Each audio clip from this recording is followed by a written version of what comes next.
Hey everyone, this is another Dilemma episode, another special dispatch during the coronavirus from my Pennsylvania hideaway. And I hope you're all doing well and staying safe and all of that. I am very excited for you to hear this episode because at this point, what more could a podcast say about coronavirus that you haven't already heard or thought about? It seems everything's been said. I think this conversation is a different kind of lens and a much needed lens on the situation we all find ourselves in, because my guest today is an esteemed scholar of international law and international relations. His name is William Burke-White. He's a professor at the University of Pennsylvania. He's the Richard Perry Professor at the University of Pennsylvania Law School. And he also served in the Obama administration and Secretary Clinton's policy staff from 2009 to 2012. So he's a really wonderful communicator and great thinker, and has written a ton about the United Nations and its future, its capabilities, why it works, why it doesn't work, what we can do to make it better. And of course, he knows international law inside and out. International law is one of those things that's this very amorphous idea. Some people are just scared of the words international law. It brings, conspiracy theories about global governance and taking your liberty away. So we get into all of that. I just recorded the conversation. It was actually over the last 2 days. So if you're watching this on YouTube, you'll see me wearing 2 different outfits. And we, it's a wide-ranging conversation. Of course, we talk extensively about China and their ethical and potentially legal culpability for their behavior here. Although you'll see, I encourage you to get to the very end for some specifics about what the world could potentially do legally with China's behavior, if anything. America's role, the United States' role in international law, and maybe how that's rapidly changed under the Trump administration, or maybe post 9/11, and what that might mean for the world. We talk about big geopolitical shifts. We talk, of course, about the situation we're in and the challenges we face. And we jump right into the United Nations and maybe why they seem to be missing in action right now. You're not hearing a lot about them, other than, of course, the WHO, which we will also talk about, of course, and maybe how we've gotten ourselves into that situation and how we might be able to get out of it. We go through some of the basics of international law. You don't need to be an international law scholar for any of this. It's all high-level stuff. We talk a little bit about the founding of the United Nations and courts like the International Court of Justice and the International Criminal Court. I also do want to mention where I met William Burke-White, which was while making a film years ago called All Rise, which followed something called the Jessup Cup, which is an international competition for law students around the world studying international law. That's a lot like a Dilemma episode. It's been going on for like 60-something years.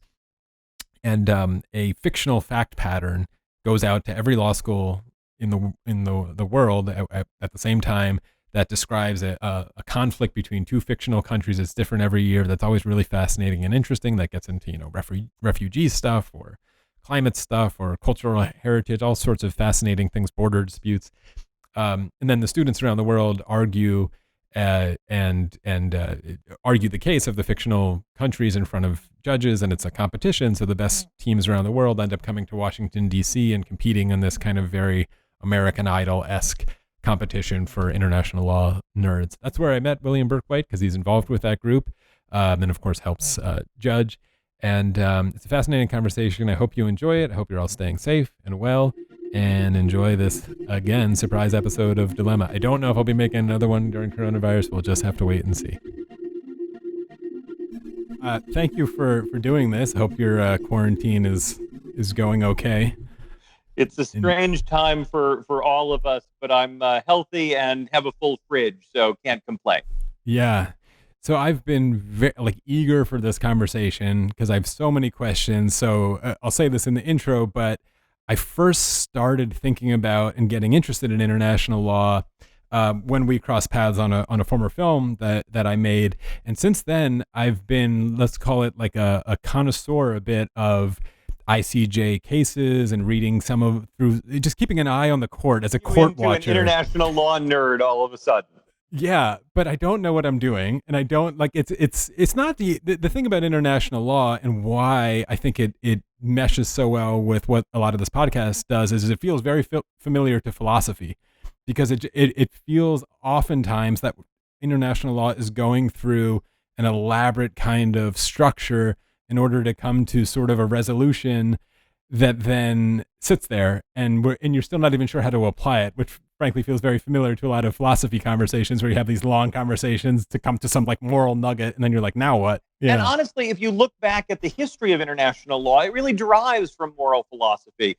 Right. Hugo Grotius, who is often described as the father of international law, wrote the first big treatise. He was a Dutch thinker, and if you read it, it's called The Law of War and Peace. He is, sort of deriving rules and principles from moral philosophy that he'll quote poetry, he'll quote, something from ancient Greece, and then, kind of try to distill that into international law. So it's not surprising that there's some parallels you find when kind of reasoning around international law and reasoning around philosophy.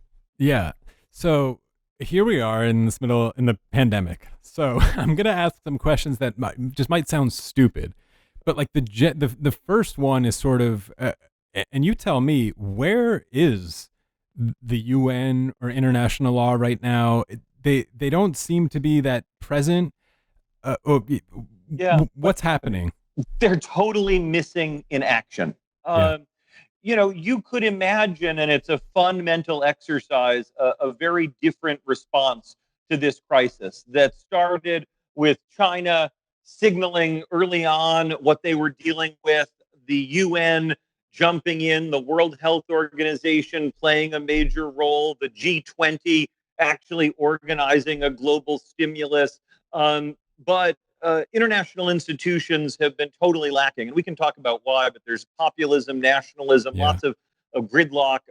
So what have they been doing? Very little. The UN launched a fund for dealing with COVID for countries to tap into with $2 billion in it. That is nothing Right. compared to the size and scope of the crisis. The G20 had its first meeting on COVID remotely. There's some fun pictures out there of each of the different heads of state, in their little boxes in the conversation.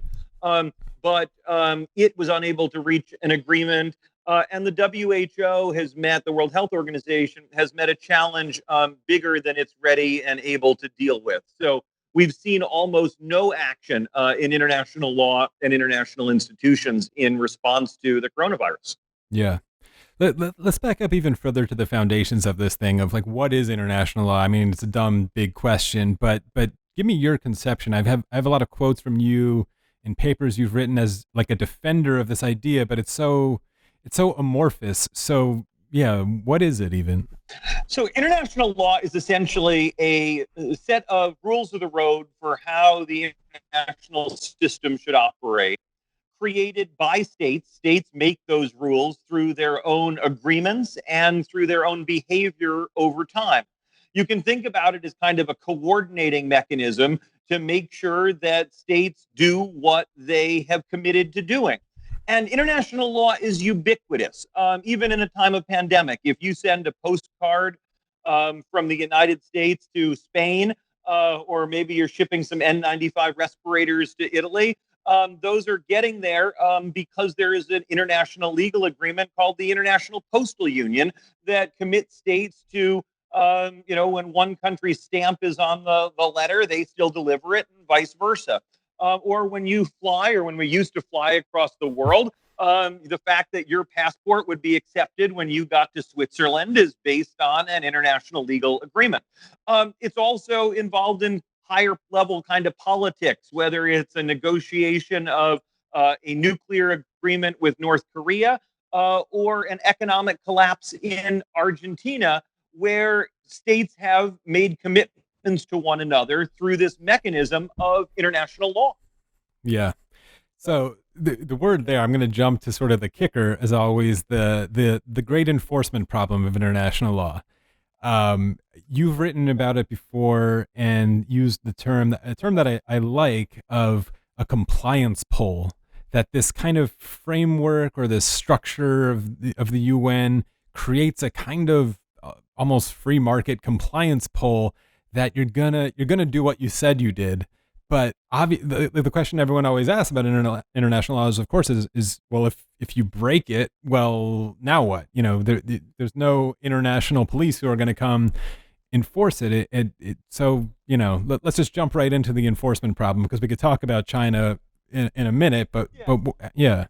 So the place to start is a famous quote from none other than Philip Jessup, one of the great international lawyers of American history, who said, most countries obey most rules of international law most of the time. And what does that mean? Well, it means that most countries are going to comply with international law. And so the enforcement question is really the exception, not the rule. So let's start with the rule. Why do most countries comply most of the time? Because it's in their interest to do so. It is in the U.S. interest to deliver the postcard mailed in Spain, because the U.S. wants the postcard mailed in the United States to be delivered in Spain, and both countries get a benefit out of that. And what international law is really doing in those circumstances is providing for commitment and coordination. But we don't need enforcement because it's sort of a natural thing that's going to happen. There are lots of other examples, though, where it is no longer in a country's interest to comply. Let's say you are Argentina, and you've just gone through a massive financial collapse, and international legal rules say you owe investors from the United States $40 billion. You say, wait a minute, this isn't a good idea for me to pay. And then the question is, how do you get them to pay? Or, you're Saddam Hussein and you have been ordered to get your troops out of Kuwait. That's an international legal rule, but it's not in Saddam's interest to do so. How do you enforce it? And the challenge here is that there aren't a lot of good ways to enforce rules of international law. The most obvious way is kind of the threaten to bomb the heck out of them or bomb the heck out of them. In fact, international law often makes it illegal to do just that. So what's lacking often is anything in between what you might call compliance because it's in the country's interest and the bomb the heck out of them. You mentioned a compliance pull, and that's a good way to think about it, that countries, even when it's not in their immediate interest to comply, recognize that compliance, following the rule of law, is in their longer term interest, because if they comply now, then somebody else will comply later and everybody's better off. And so what we tend to see on, in the newspaper or TV are the real outliers, where even that compliance pull, that desire by countries to be legitimate, to follow the rules and hope that other countries will do so when the cards are flipped, is no longer enough to get compliance. And that's when you see North Korea or Iraq, or sometimes the United States, just flouting the rules of international law, and it becomes really hard to enforce it. Yeah. So now with the enforcement, like, we're all familiar with domestic law, where if an outlier is a bad guy who murders someone or whatever, you arrest him, and then you have this court and you have this justice system that sort of enforces it and tries to be a deterrent or correction or whatever they are. Call the police, and then the person gets hauled before the court, and if they're convicted, they go to jail. That's what works in a domestic system. It works really well. And so in the international system, we have this thing called the International Court of Justice, which is, again, what I learned about when we crossed paths and have been sort of keeping my eye on, which, if I understand it correctly, is, and again, clean up all of this because I have very base level amateur knowledge. It's the judicial wing, as it were, of the United Nations, though in some analogous way that we have a judicial wing of our branches of government. And the judges, only nations who are member states of the United Nations can bring cases there. So it can't be individuals or corporations versus a country. It can't be like Facebook sued by Japan or whatever. It has to be two nations. And they have to also, correct me if I'm wrong, agree to have their case heard there. So they have to agree to be there. And then, so once you're there, and a lot of the disputes that they've handled, most of them are sort of territorial things or border disputes, a lot of Latin American countries, it seems. But they've handled some interesting cases that we could talk about. But the judges then sort of have this almost 3-step hierarchy of how they're going to adjudicate the challenge or the problem or whatever it is. One country's bringing another country in, saying, hey, these guys, here's an example. I think the most recent one, or one of the recent ones, was Australia. I don't know if you say sued Japan or brought a case against Japan for whaling in what they were claiming were their waters or something like this. So they have a claim, and the judges then have sort of a hierarchy system where the first thing they look for is, do the two nations have a direct contract about this issue that adjudicates the problem. If they don't, if you have that, then it's sort of easy. You read the contract and see what it says, and you get a lawyer. You get a judge to decide who's right and who's wrong. If you don't have that, you fall back upon, and this is the most relevant one, a treaty that both have signed, or a convention that both nations have signed in the United Nations that might rule over that. In that particular case, I don't know what it would be, some treaty about maritime law or whaling or whatever it might be we could talk about. And then failing both of those, if you don't have either of those, you could fall back on this very strange idea called like custom, which is some sort of emergent property of behaviors of nations that you sort of just glean of like, well, we don't have a specific treaty about this, but everyone's sort of been behaving this way and it's kind of become custom. And so we're going to use that as a law. Did I get it sort of right? If you were in my intro international law class, you'd get an egg. Here's how I want to start, though, by conceptualizing this. Mm-hmm. First of all, international law is a system of states, and states are equal. Every state gets one vote. Every state is equal. And true enough, the United States is more powerful than Fiji, but in the international legal system, they're equals. And the reason that's important is because it means that you can't force a state to do something it doesn't want to do. So in the domestic system, if I go out and rob a bank today, I may not consent to being hauled before the court and prosecuted for it, but I don't get a choice in that because I'm part of this society where the governmental power sits above me. Now, if we go to the international system and all states are equal, you have no way to force a state to be hauled before a court unless it's willing to be. And so the first part of what you said is this International Court of Justice is sitting there, but the only way for a case to get to the International Court of Justice is for the countries to consent to states, to being hauled before that court themselves.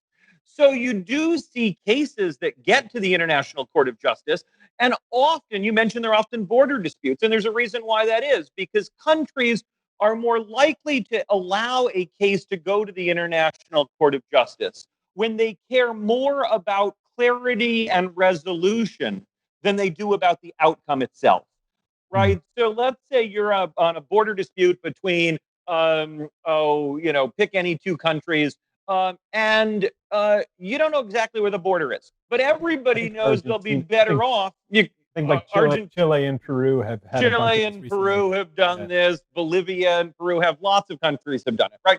Yeah. But the point is, everybody's better off knowing what the border is, and nobody's going to care too much about whether these 10 square miles are on this side of the border or that side of the border. So both countries say, sure, let's have this case be decided before the International Court of Justice. There are also some ways that countries can commit in advance to having any dispute that arises in the future decided before the International Court of Justice. Some treaties, these agreements between countries, provide in them that if there's a dispute, it'll go to the ICJ. And then countries are required to go, but they agree to that provision in advance because they don't know which side they're going to be on in the future. Are they going to be wronged or are they going to do the wronging? So they sign up and commit in advance. But to get to the court, you need this advance commitment. Once a case gets to the court, you hope both countries show up. There's no sheriff to go make sure they do. But then the court decides based on, as you put it, first, is there a direct agreement between the countries or some other treaty in which they have agreed to how to resolve something? In other words, they might be both party to a treaty that says, you can't emit more than this amount of carbon into the air, an environmental treaty. And then the court's going to say, well, did they or did they not emit more than that, and analyze the evidence. And then the court's going to issue a decision. And that decision is in theory binding. But once again, there's no police officer to call if the country doesn't comply. So you have to hope that they comply. And the U.S. has failed to comply. There was a very famous decision by the ICJ in which it ordered the United States not to execute several Mexican nationals because we had failed to provide them with consular support before their trials. And the United States said, well, we may be not supposed to execute them, but we're going to do it anyway. And we went ahead, or Texas went ahead and went through with the execution. So you don't always see compliance, but you do where the country decides it's in its best interest to have a decision made rather than to and a decision complied with rather than to sort of wait it out and keep fighting about it. Yeah. So, and once you fail to comply or you fail to even show up or whatever, this is then again leaves this hole of like, well, now what? And I guess as someone who used to see this a little bit more as a fatal flaw of international law, I started to see it as I was doing the film, and I started to pay closer attention to it. Actually, this notion that you call a compliance pull, of sort of just, let's call it social pressure, of not wanting to be an international pariah, international law pariah, or some violator of international law. That just sort of branding of your reputation actually does seem to have a little bit more weight than people tend to first realize. I remember just onboarding a lot of this language of international law and getting a little more familiar with some of the interesting custom and different things.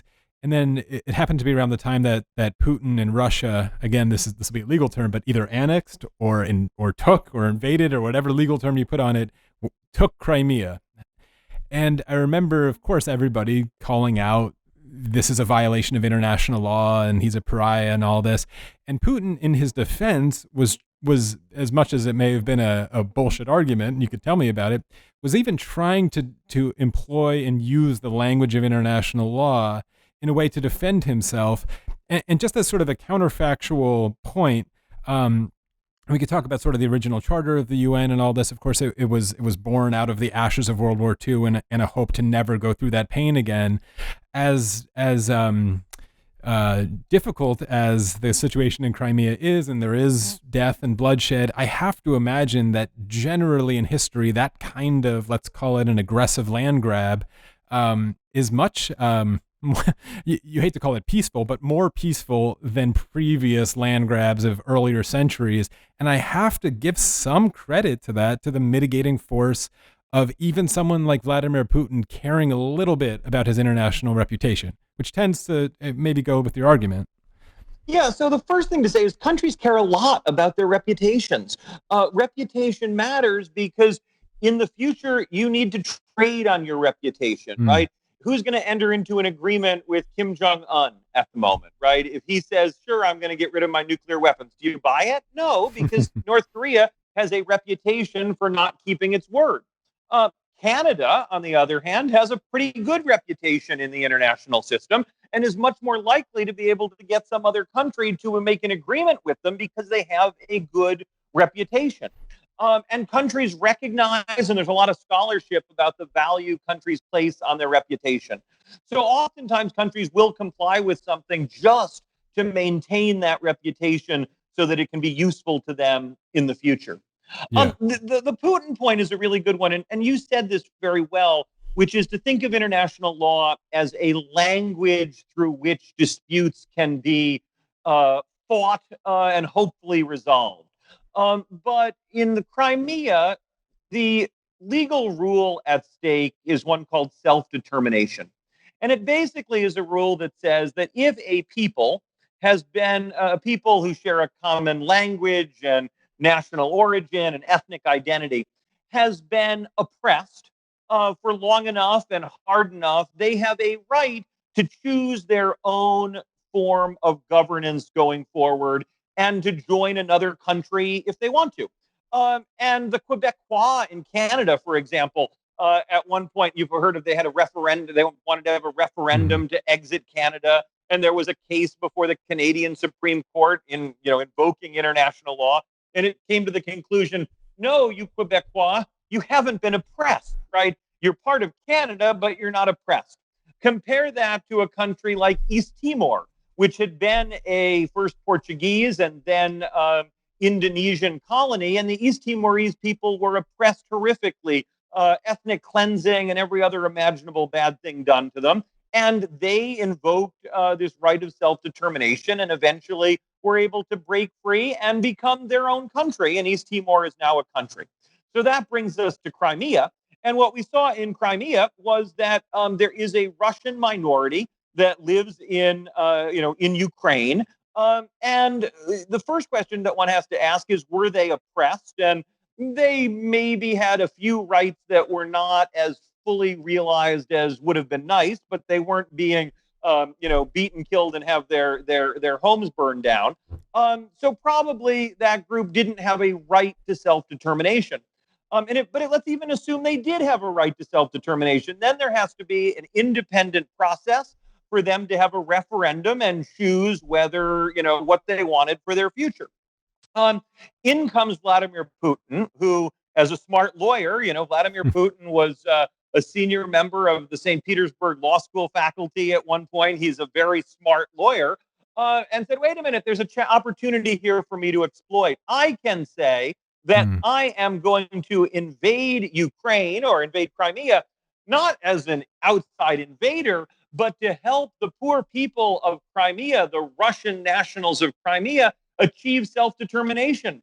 And then I'll even have an election where they can vote on the future that they want, with Russian military officers with guns at the polling places. And not surprisingly, they chose to be part of Russia. I would argue that the process was a failure, but Putin had a proper legal point, which is if those people were in fact oppressed, they ought to have that choice.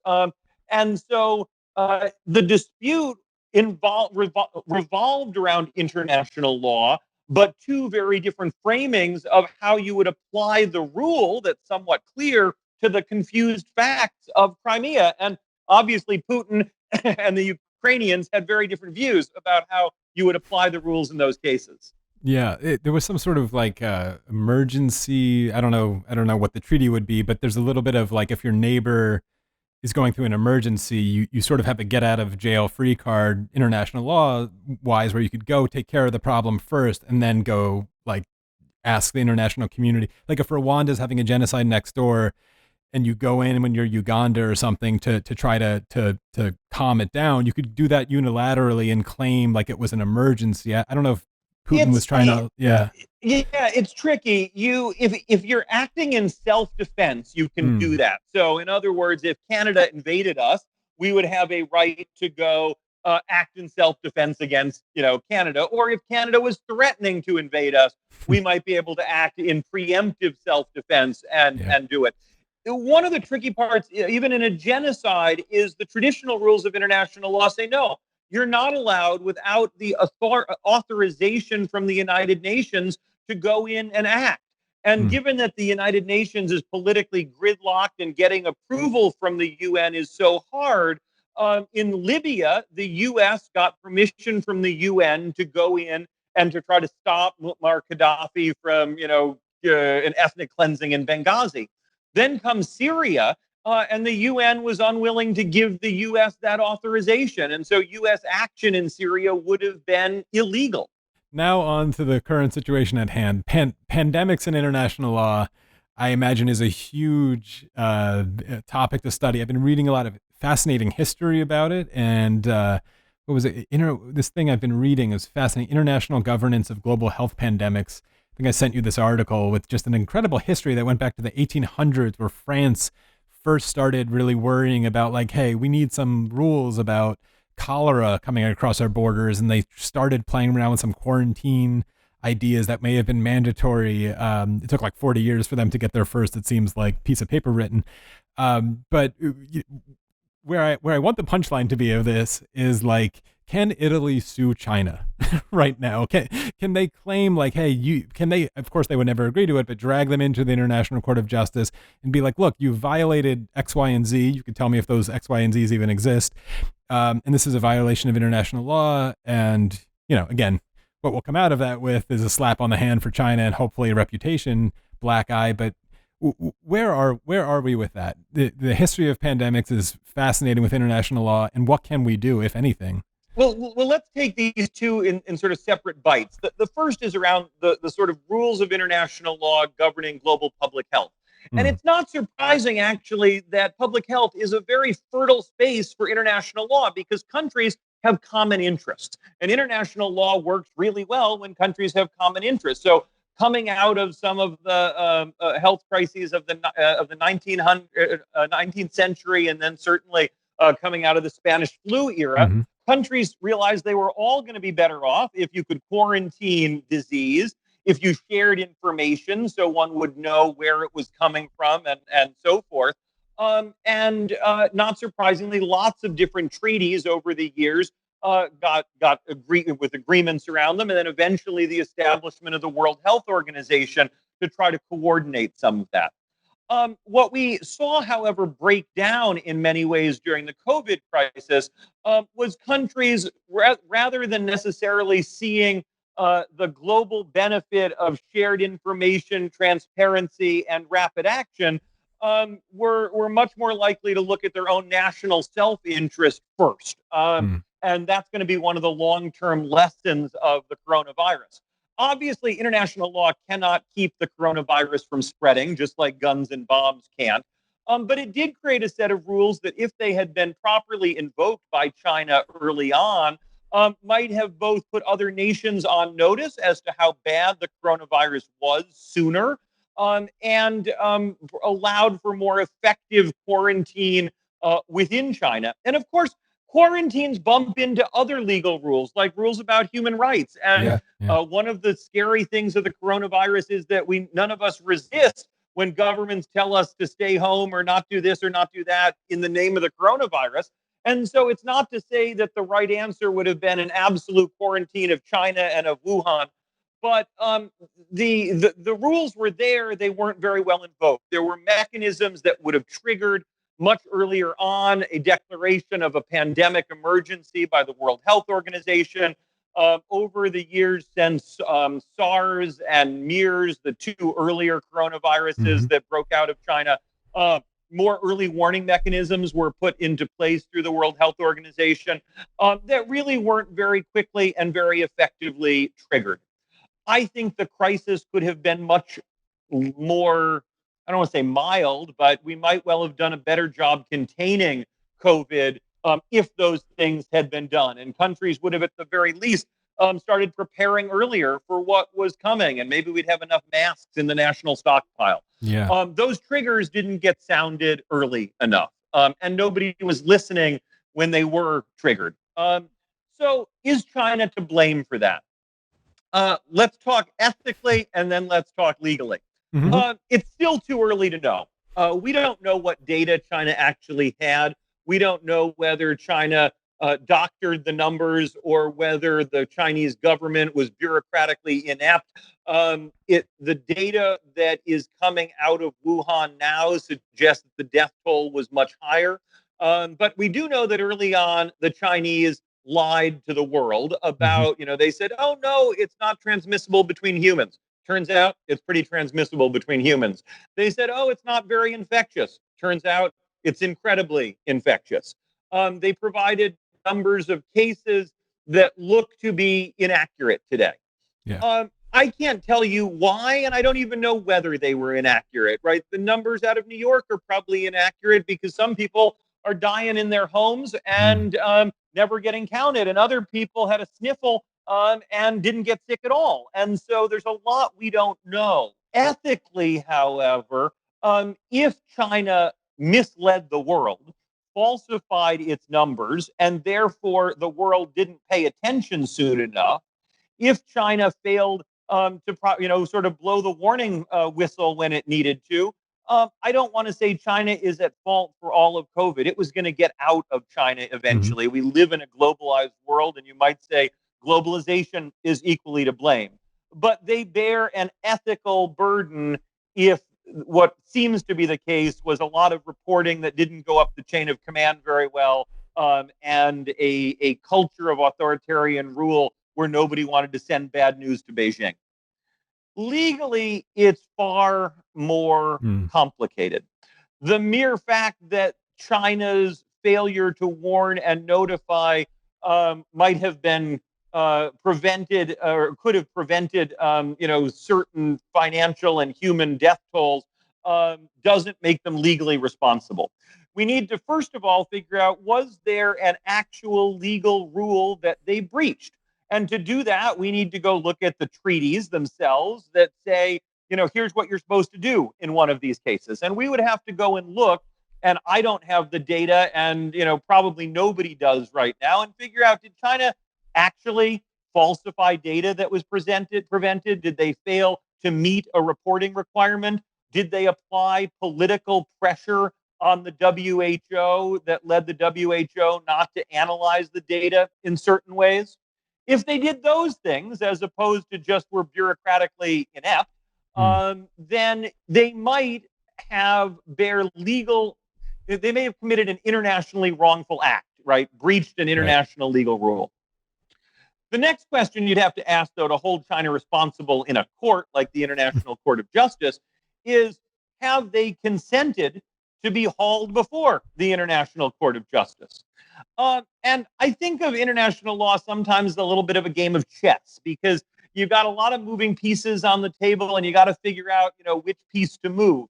And you'd need to go figure out, is there any treaty that China's entered into that, even if it's not the World Health Organization agreement, that doesn't provide for resolution at the ICJ, some other treaty that they might have breached that does provide for that kind of resolution by a court? Is there any, have they opened themselves up to suit by any country? Mm-hmm. Let's assume we could find a place where China had made such a commitment. Then you'd need to figure out who's going to sue them. And in order to sue, you have to show that your country has been directly harmed by China's internationally wrongful act. And that's tricky to do. It's tricky to do for a couple of reasons, because one, we don't quite know exactly how all the disease vectors of COVID flowed, and international law doesn't allow for a kind of suit on behalf of humanity against China. Somebody has to actually have been wrong. But it's also, if I were China defending that case, I'd say, government of the United States, you had plenty of information as to how bad this was. And whether our death toll was off by, 10 or a factor of 10, your failure to respond was an intervening causal variable. So I think it will be, and then finally, China has to show up in court. And the United States has shown one thing over the years as the most powerful country in the world. It doesn't show up unless it wants to. There was a case called the Nicaragua case, where Nicaragua sued the United States for providing aid to the rebels in Nicaragua, and the United States didn't show up to court.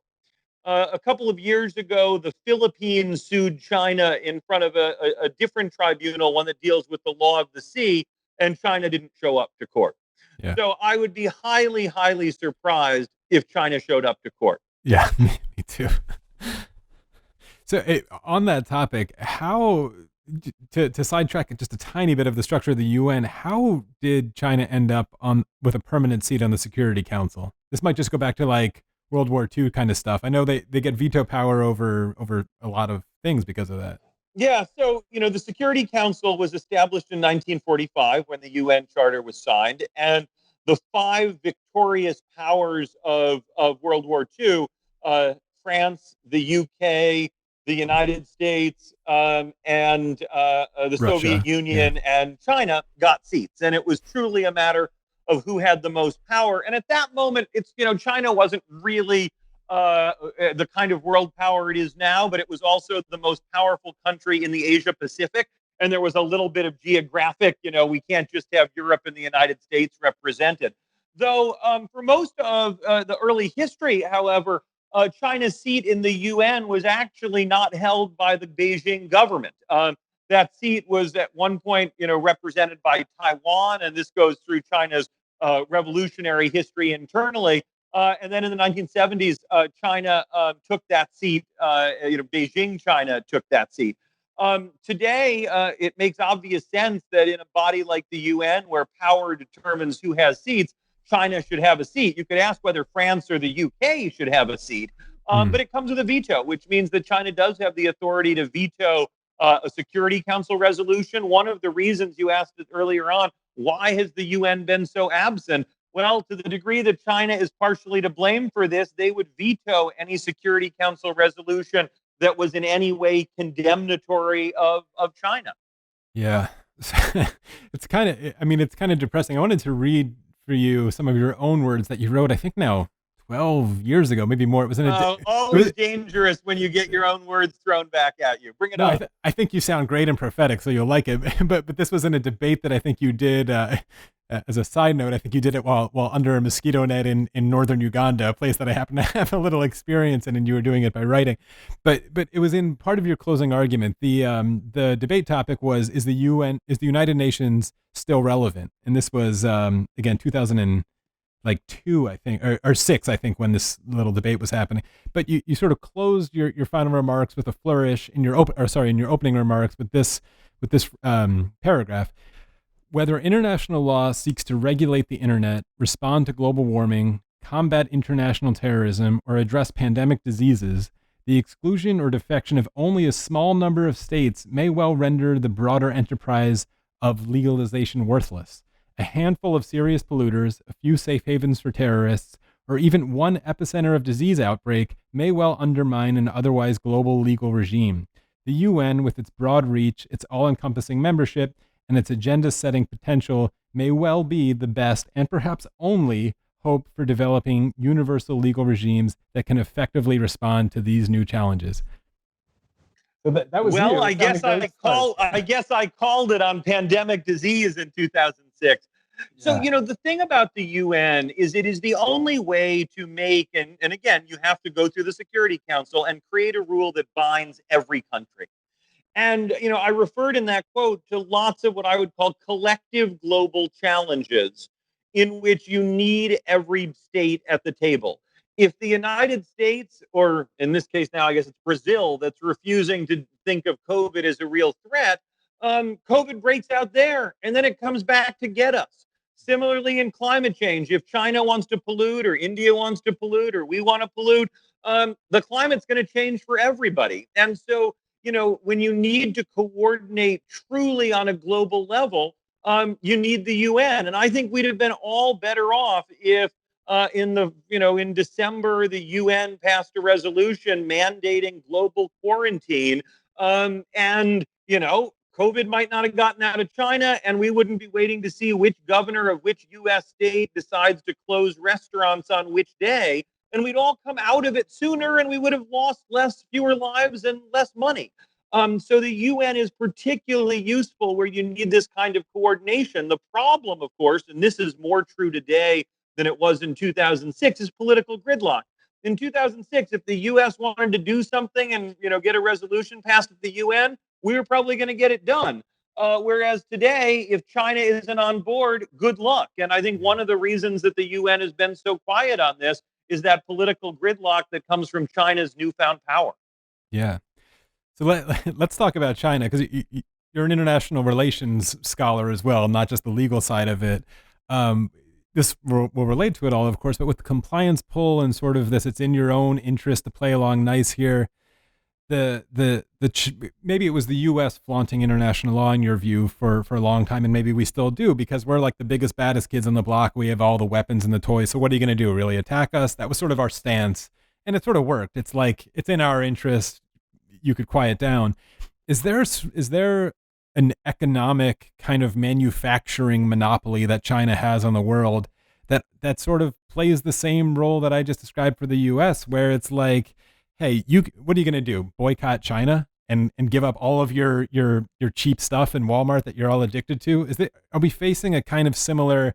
The incentives aren't going to just figure themselves out here with it's in your best interest. In fact, to throw even more just sort of trickiness of the situation, I'm sure we've all seen it now. It seems so unfair and horrible that maybe you could argue China's let's call it shady kind of data projections to the world and early response to it caused a lot of problems for the rest of the world. And now they're the ones seemingly getting back to work before everyone else. And now they get to sell us all the shit that we need to survive the problem that they caused. It just seems like this vicious cycle where I'm a little less optimistic that the general compliance pull of playing on a regime like China will be effective.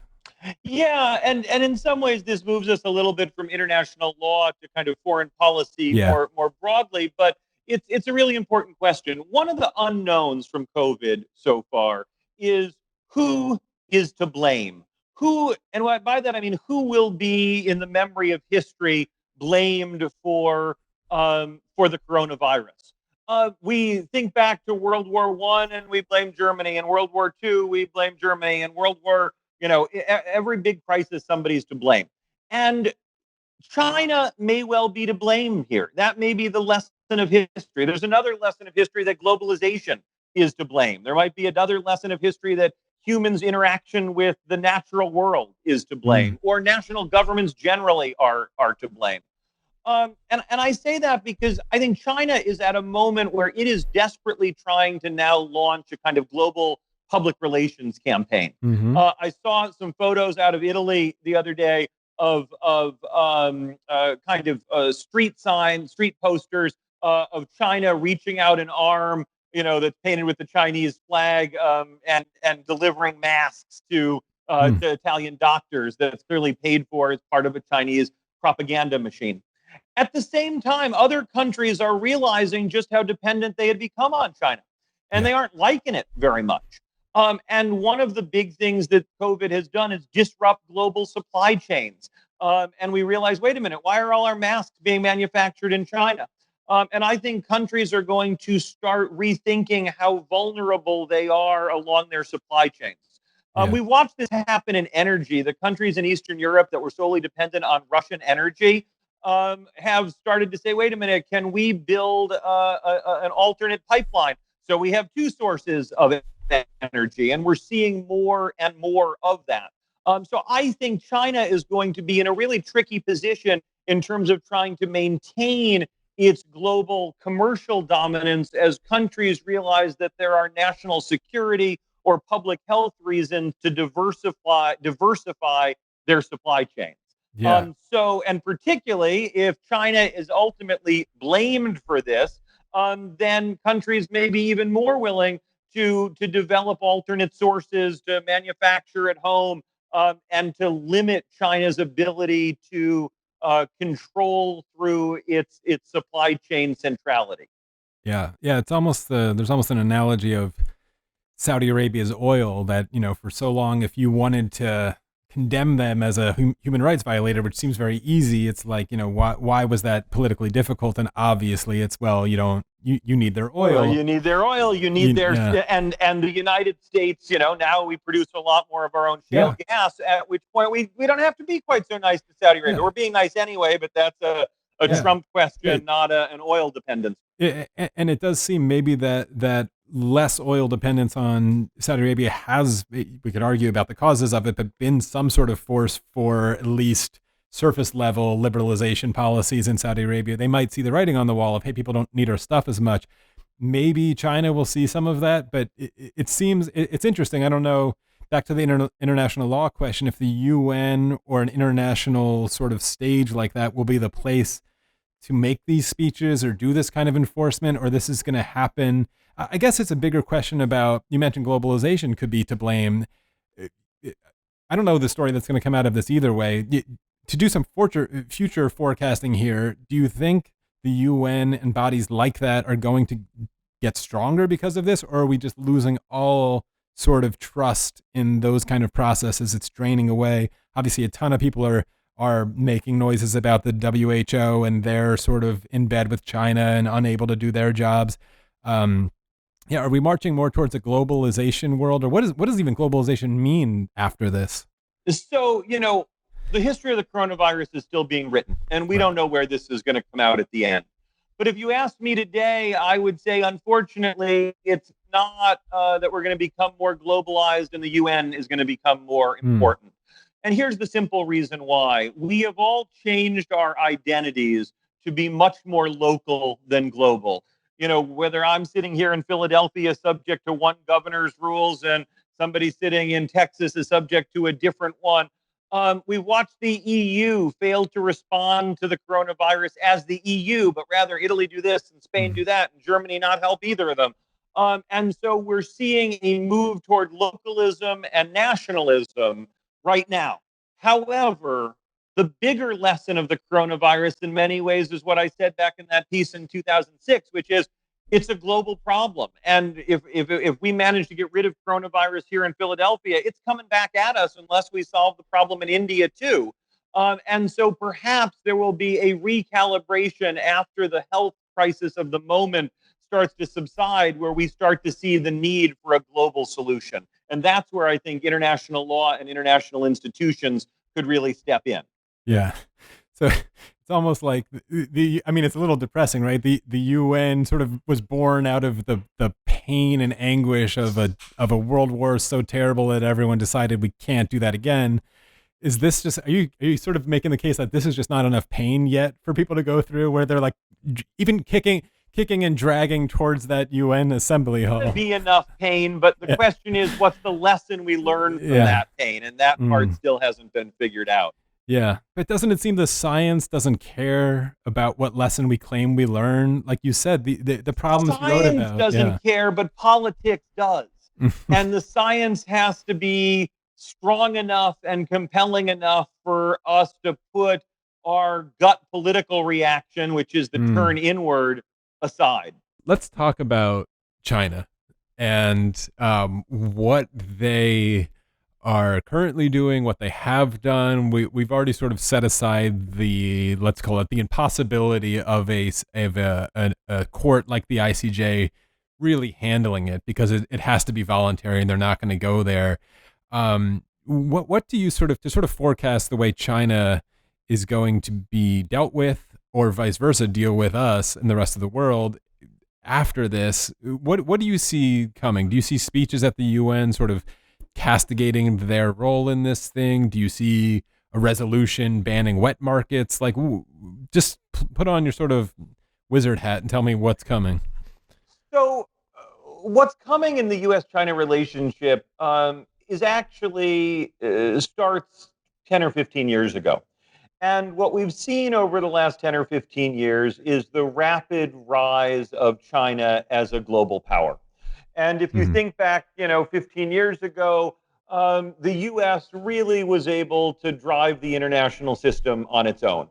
And during that period, China's economy has grown, and by 2030, it will have a larger economy than the United States does. You've seen its political clout grow. China now is willing to exercise its veto at the UN Security Council, for example. And you've seen its military might grow. The United States still spends about 3 times as much on our military as China does every year. But there's amazing pictures that you can find online of islands in the South China Sea that, one year were looked like a place to go scuba diving, and a year later looked like a Chinese military base.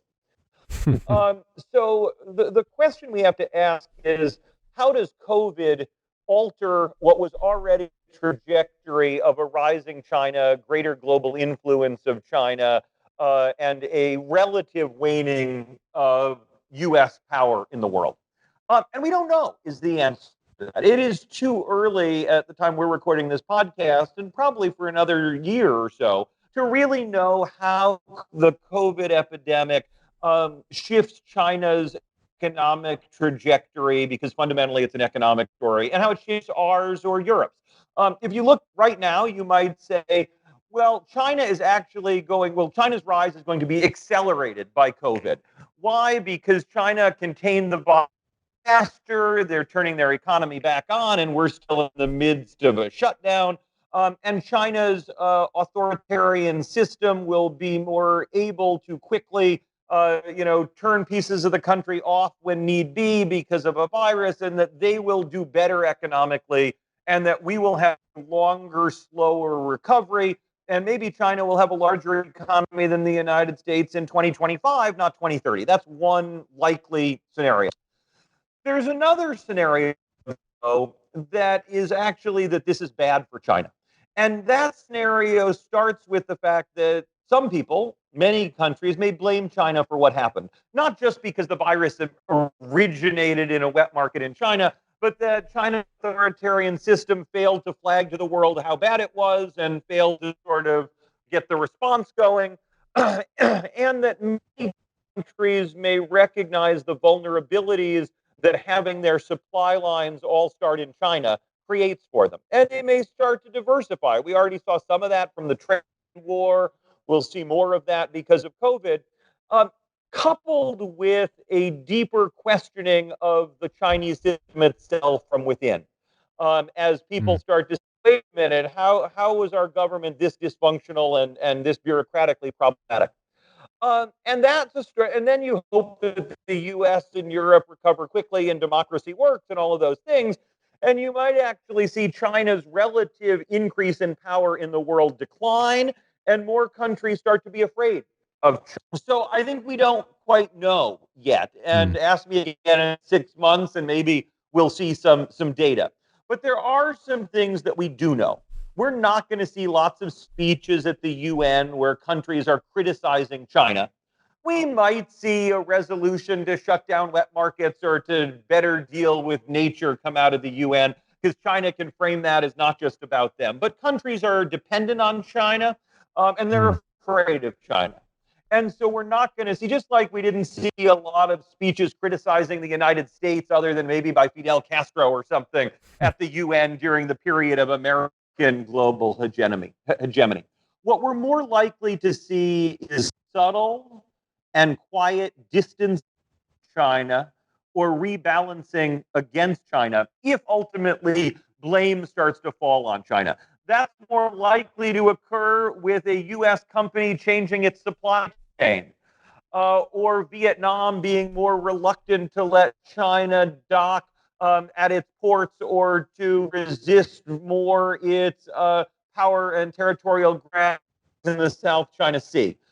Rhetoric at the UN really just is a way to piss off China, frankly, but doesn't get those countries very far. So I think Yeah. it'll be political and economic balancing against China if ultimately China is seen as causal, at least in part, of the Yeah. pandemic.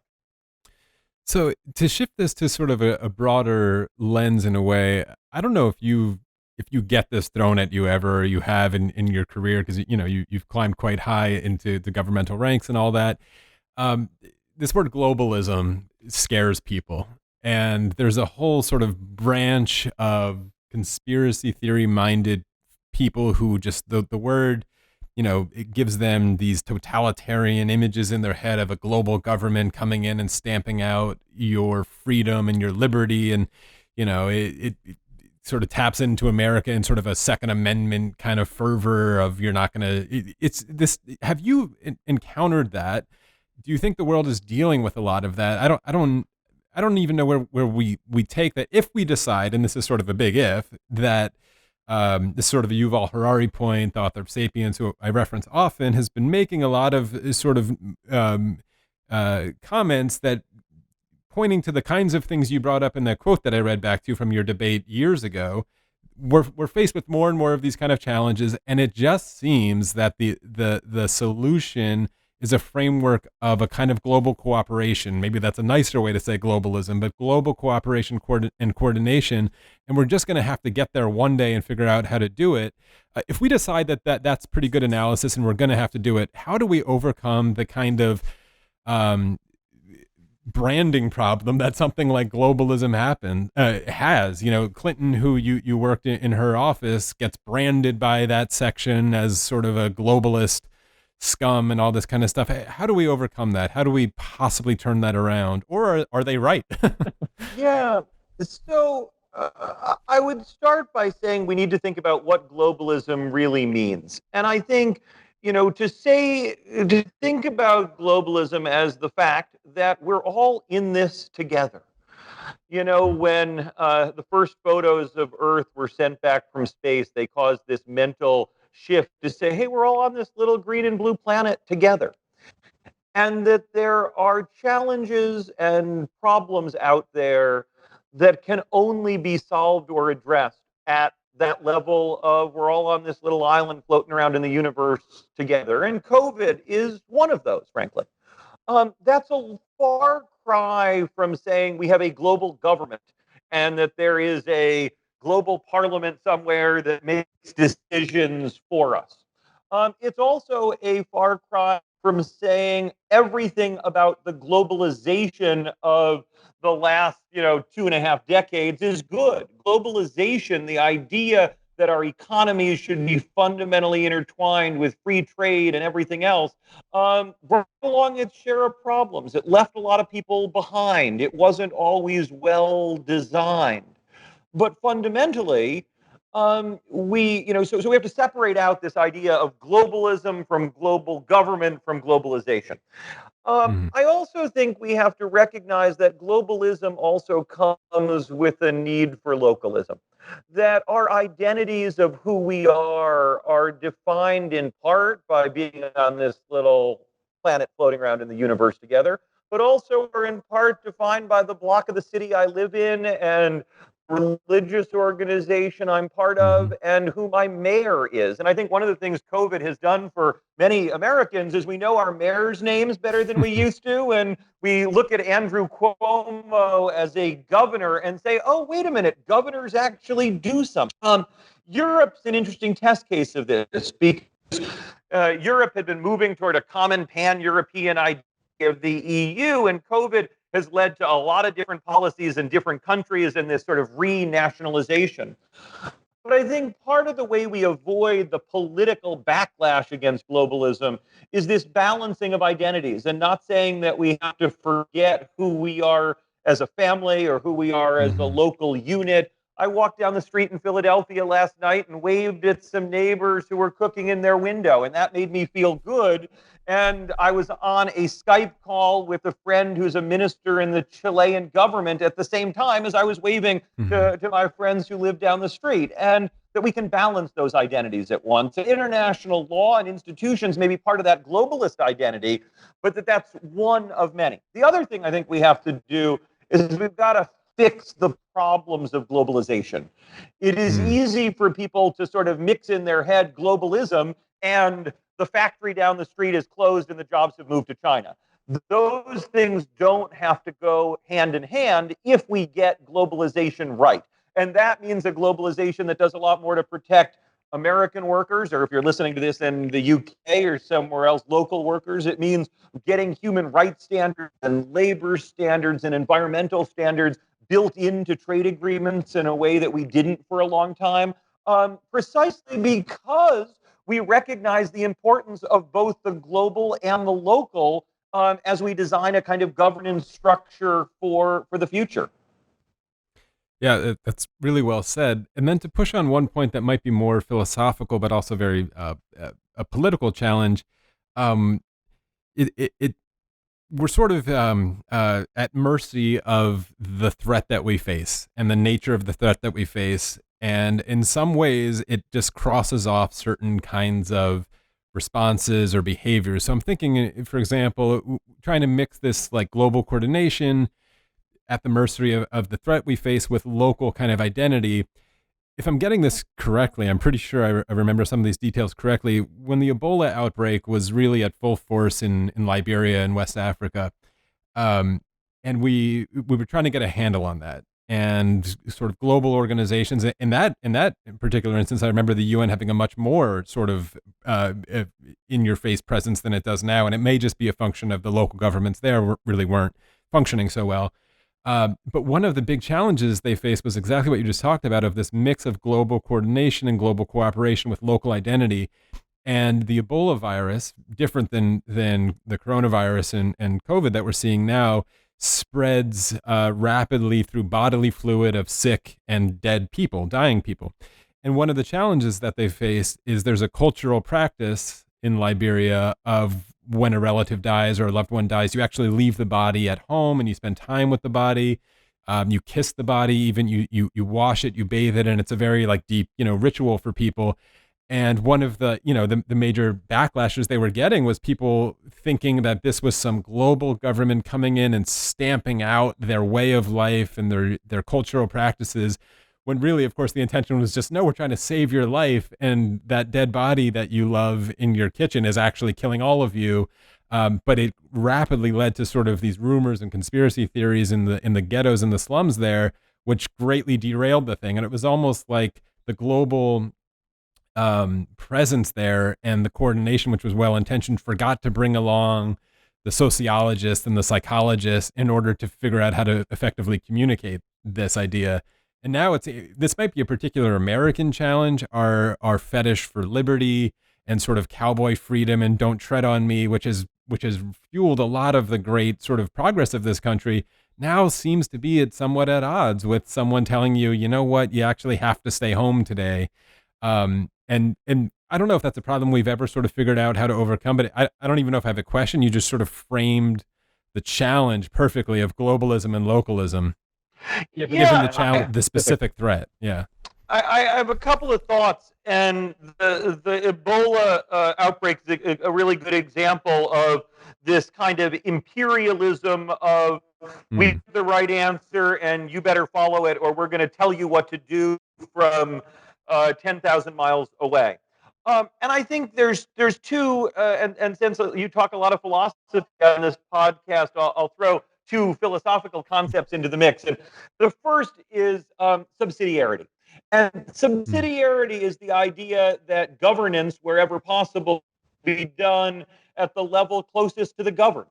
And I think that's an important principle when we think about how to balance between the global and the national. And it's why I am glad that it is my mayor who is deciding how to run Philadelphia.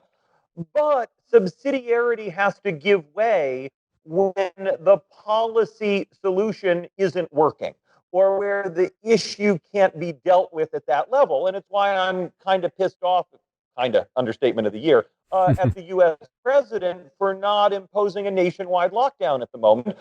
Why? Because a local policy solution telling me to sit in my house doesn't solve the problem if there's spring breakers on the beaches of Florida, right? So subsidiarity is part of the answer, and that would say defer to the cultural practice in Liberia or Sierra Leone, unless it isn't working and the governance problem can't be solved at that level. The second principle, though, I want to throw in is about legitimacy. And legitimacy means that if you've got a better policy solution or a necessity of a broader geographic, in this case, reach of the policy solution, you have to do it in a way that's legitimate. And, you know, the U.S. federal government, at least in theory, has the legitimacy because of the U.S. Constitution and how it's designed and so forth to impose a national solution to this problem and can convince people that it is necessary. Donald Trump has chosen not to do that. And, you know, that's his choice because he's the president. The hard part of the WHO or the UN going into Liberia and saying, don't, you know, hold your dead before you bury them or don't give them a ritual bath, is that it comes from 10,000 miles away without the context of the U.S. Constitution and our federalist system, and without any meaningful effort to convince the local population of that this is necessary and why it's necessary. Or if there is an effort, it's framed in scientific terms that may not resonate with the local population just because of their life experiences. So when we move from the principle of subsidiarity to a broader global or national policy, we've got to legitimate it. And that legitimation has to tie into the local in a way that it can be understood. And that requires, as you said, sociology. It requires comparative politics to understand national structures. It requires probably some anthropology to understand the history of these communities. And that is something the international system, often wrapped up in its own hubris, totally gets to do. Yeah. That seems like a marching orders for the challenges that we have ahead of us. It's almost, you know, in certain philosophical circles, you forget about psychology and you're tempted to just want to erase tribalism as this kind of defect idea that we have, and if we could just get rid of that and just be purely rational, we'll somehow like get to the right answers. But frankly, it's not practical. And then also, there's arguments that it's not even that our tribes and our meaningful things are, you know, you're talking in Philadelphia. I'm an Eagles fan and a Phillies fan. You know, those are my tribes that mean a lot to me and have deep identities to me. I was there when they won the Super Bowl, and it was like a great experience and hugging people. And we shouldn't be so cavalier. No hugging at the moment. I mean, there's a silly example, but there you go of how to communicate these things to tribes. Yeah. I'll give you one other example, though, because it plays into our conversation about where China is going to go. I was in Mm. Ethiopia about a year and a half ago, and China's investing a vast amount of money building Yes. infrastructure in Ethiopia. And there's a new airport being built with lots of signs all over it that says, the Chinese Investment Bank is building this. But then I went up into rural Ethiopia, way in the mountains near Lalibela, and the Chinese were working on building a highway. And but I couldn't find any Chinese workers. There were, but Mm. the equipment was there and the workers were gone. And I kept asking, and finally got an answer, which was that there had essentially been a local riot against the Chinese, and they'd been sent back to Mm. Addis Ababa, the capital. And I said, why? What caused it? They said, well, the Chinese were building this highway towns, and they didn't understand that the old street that ran through the town, which was now going to become a paved road, not really even a highway, meant that the places where the people sold vegetables or where the men played chess in the evenings were becoming a highway. And they were tearing Mm. through the center of the city, which was the road. And that the Chinese, in their effort to invest in and modernize and build up Ethiopia, had totally lost the cultural context.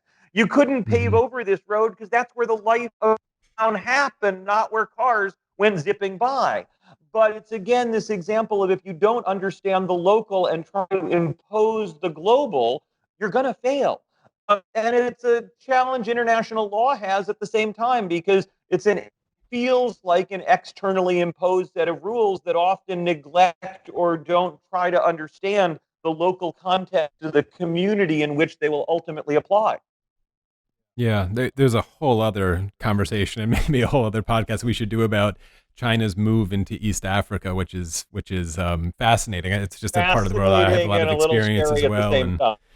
and a little scary. It seems, if anybody wants to dig into it, because we probably won't unpack the whole thing here, but in some ways there's some punchlines of like China's probably getting bored making the world's shoes, and now is looking to just basically buy up East Africa with their 100-year plan, and it could look a lot like China used to look very soon. It's fascinating. I mean, you talk about this road in Ethiopia where they got kicked out.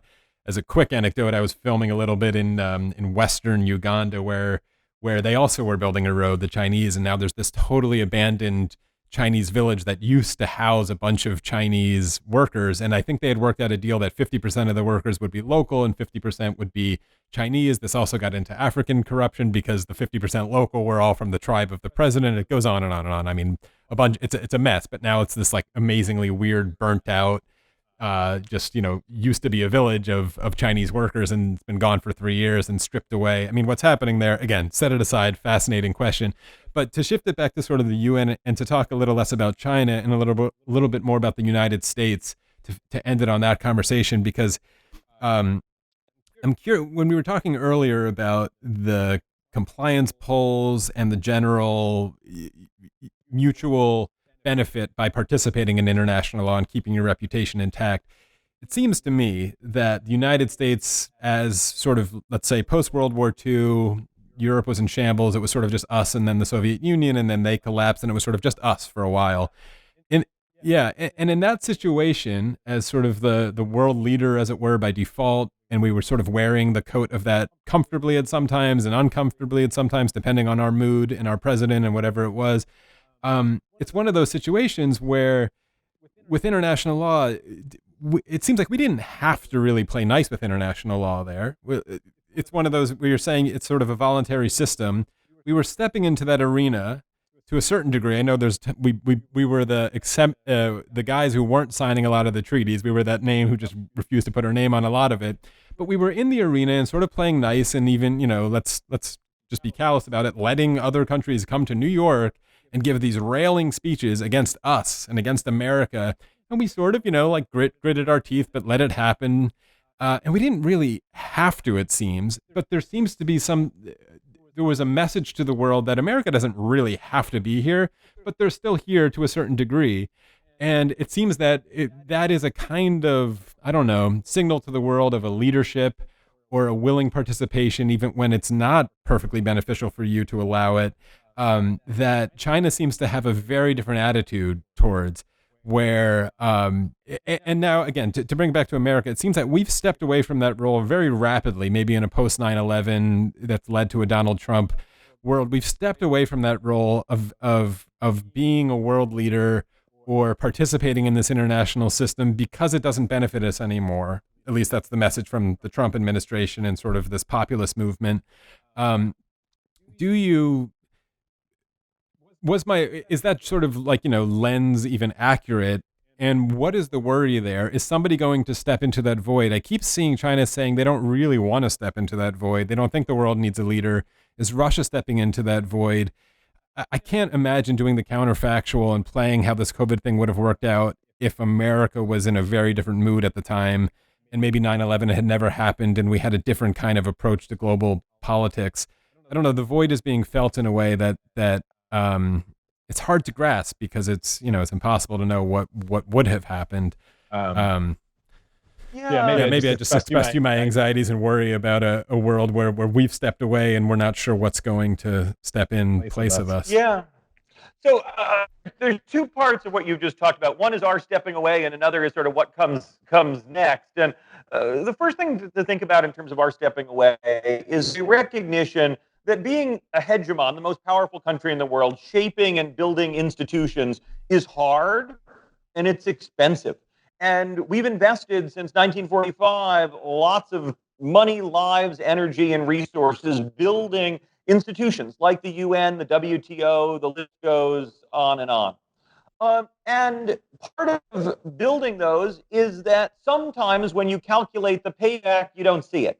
You see how much money you're spending on the WHO, which Trump seems to want to tell us all at the moment how expensive it is, and you don't see the payback. Because you've got to have a long-term perspective. You've got to have a kind of globalist perspective to say, we're all better off because there was a way to resolve that conflict at the UN, or because this trade war was averted, or because maybe the WHO missed COVID a little bit, but maybe they got SARS or MERS right, and we're all on net better off. Yet the way the sort of current populist mood in America does that calculation is very transactional. It's, we spent this much on NATO and got nothing in return, rather than we spent this much on NATO and therefore aren't being run by Moscow today, right? Which is a very different way of doing that calculation.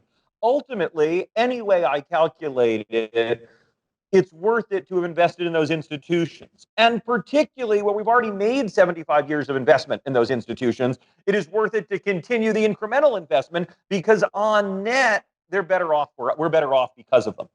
The other part of the question is what comes next? Well, China isn't particularly enthusiastic right now about investing in, running the global system. They aren't also willing to fully accept the system we built. And so what needs to come next is a reimagination of the system, some reform of it that gives China a little more space, but that continues to be based on the values and institutions the U.S. built after World War II.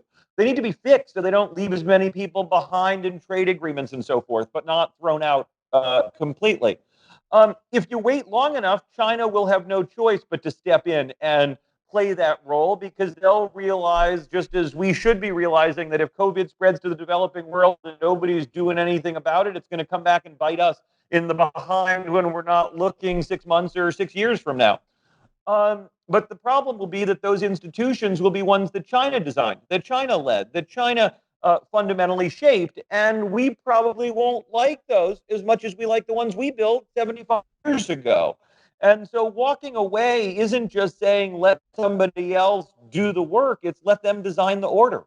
And I don't think many of us are going to love it if the order is one that is shaped fundamentally by Beijing. And right now, even if you look at the WHO, some of the reasons it may not have been as proactively responsive to COVID is precisely because it was kind of kowtowing to China, trying to court Chinese support, and therefore didn't call China out as loudly on what was happening there. So that's a really dangerous choice to walk away, and one that is fundamentally short-sighted when you think not about this transaction or this, contribution, but about the overall kind of arc of the development of the global order. Yeah. Well, to end it on maybe scarier tones as well, if I go back to sort of the UN Charter, we've talked obviously a lot about the UN and in particular with globalism. If we were just measuring it on the specific sort of test of, we went through World War II, it was super painful. We tried to build this structure to never to prevent World War III. Well, it's been successful. You would have to call it successful, right? Since since World War II, we haven't had two major industrialized countries go head to head with the kind of destruction that we saw. But there's new kinds of warfare, of course, and information warfare and maybe biological. We're all hoping that this kind of doesn't give anybody ideas. Do you think that it is still, to go back to your debate, is the United Nations relevant? And you made those statements that it is our only chance, maybe the only thing, and it's the best suited to solve these problems. Is it still our best system in order to prevent World War III? I mean, there's nightmare scenarios that we could see. The likely hotspots of World War III, I would say Saudi Arabia and Iran finally go head to head, and we all get dragged into it with weird alliances. Maybe China and the South China Sea and Japan and that whole area blows up, and we all get dragged into it with these weird alliances. Am I right to be worried that the system seems to be fragile as we back away from it, and then World War III, whatever that happens to look like, is our luck might be running out. So, first of all, let's hope we can avoid World War III. And I actually think the risk of a global war like we saw with World War I or World War II remains incredibly low. I think most countries recognize the dangers of that conflict for them and their economies. And even the US-China relationship, which is the only kind of real global war scenario I could see, both the US and China recognize that's not in their interest, and it's a very different kind of conflict than we had with the Soviet Union. With the Soviet Union, it was really two empires at war with one another. With China, we're so interconnected that I don't see World War III happening. What I do see, though, is lots of what I would call regional conflicts that could flare up. You just mentioned several of them. Or things like COVID that require a global response. And, is the UN, is the current architecture the right one to do it? No, but it's got to be part of the solution. The UN's got gridlock and political challenges, and China has a veto, and we have a veto. What I think you need is a fairly robust and variable institutional architecture. There are going to be moments, and COVID should have been one of them, because there shouldn't be a lot of politics in this, where the UN could be very able to respond. In other circumstances, if you're trying to restart the global economy, you probably want the G20, the group of the world's 20 largest economies, because that's more useful than the political solidarity of the UN. And if you want to move a human rights issue forward, you may be better doing it with like-minded states that are democratic and human rights abiding. And so I think what we'll see is a kind of variable geometry in the institutional architecture, where more and more you see different institutions stepping up on different issues that have to operate in some conjunction with one another, rather than the UN Security Council as the only institutional sort of mechanism to deal with conflict and disputes. And on some other issues, it's going to take Donald Trump and Xi Jinping sitting down and, working it out together, because it is the US and China that matters on it.